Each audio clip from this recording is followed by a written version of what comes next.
chopsticks for my dad. Making chopsticks for a Yeah, gift? well, learning to split bamboo, the thing I realized to practice was to make chopsticks, because making a pair of chopsticks is exactly the same problem as making kite spars, except it's tiny and uses a lot less material. So I started getting really into splitting chopsticks, and also the issue of like dressing the bamboo so it splits correctly. You have to do that with the chopstick because you want the chopstick to taper to the end. So you have to split it and then taper it and then do a tapered split. And so I made several hundred pairs of chopsticks just for fun.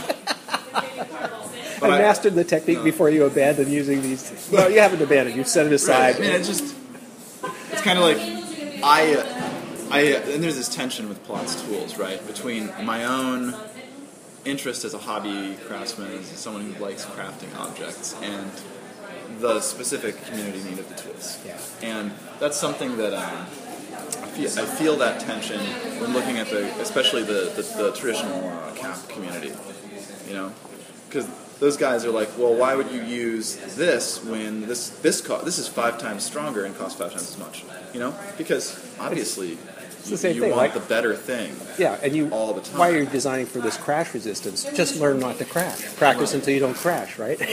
It's a different take. Oh dear. Because you see Chris Benton's setup, and he's got the internal ferrule breakdown.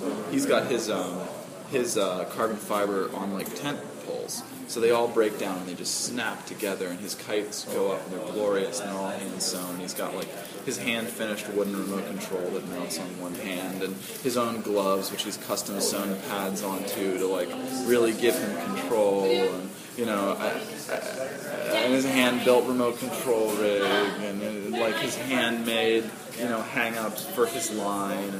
And it's amazing. You know? Yeah, it's really. I mean, you're looking at a wizard. It's glorious, yeah, right? And the way he does it.